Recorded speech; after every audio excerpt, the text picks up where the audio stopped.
So today I'm going to be walking you through how to clean your trumpet. It's pretty simple, and I'm just going to walk you through some of the steps that you can take at home before taking it to a shop. So the first thing you're going to need to do is oil your valves. Valves are the most delicate part of the instrument, so you need to be very careful while handling them. They dent very easily and are very easily damaged other than that.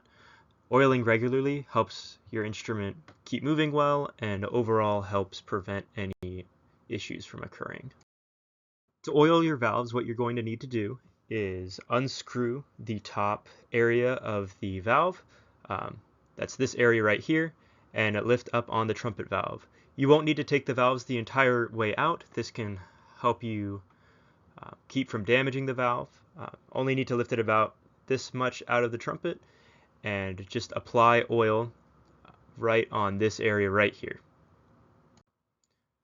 So the next thing that you can do is grease your slides.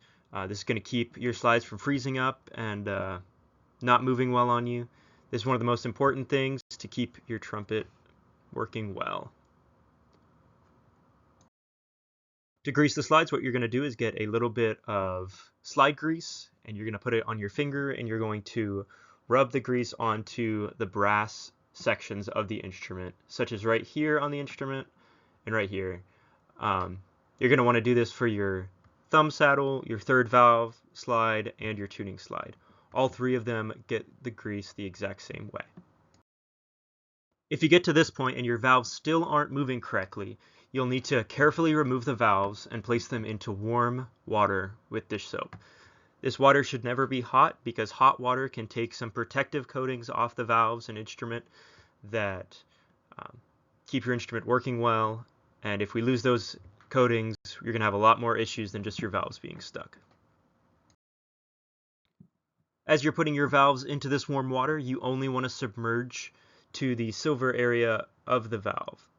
This area that says to oil and clean this part of the valve, right here is the area that you want to submerge fully in that warm water.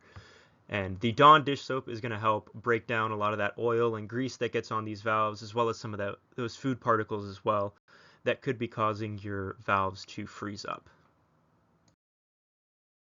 And if you get to this point and your trumpet is still not moving how it used to, it's time to give your trumpet a bath. And throughout this whole process, being slow, taking your time, taking the instrument apart with care is the most important thing you can do. Worst thing you can do is speed through this process, trying to get it done quickly and ruin your trumpet. When you disassemble your trumpet, you're going to want to have a nice towel laid out that you can put all the parts on. It's going to look something like this. Some rules to abide by while doing this is you never want to take the valves fully apart. Just take the valves straight out of the instrument, and that's all you need to do. If something is stuck, don't force it. All you're going to do is end up damaging the instrument in some way. And whenever you're cleaning the instrument, always use warm water and never hot water. So once you get to this stage that you can see here, you're going to take warm water and run it through the entire instrument. Any slide, like through the bell, through the lead pipe, just run warm water through it, and you're going to end up getting a majority of the grease and food particles out of your trumpet. Some ways that you can prevent having to do this super often is never play right after you eat. Those food particles are just going to get trapped in your instrument. They don't come out as easily as you would think. So make sure you always rinse your mouth out with water or brush your teeth right after eating if you're going to be playing shortly after. The other thing is regularly oiling and greasing your instrument. Both of these things together can keep you from having to clean your instrument super often, but it still is a part of playing the instrument.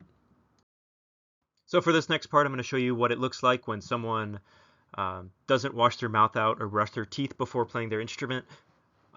This case was a lot of instances of this happening over and over again, but you always want to be safe and wash your mouth out or brush your teeth before doing this.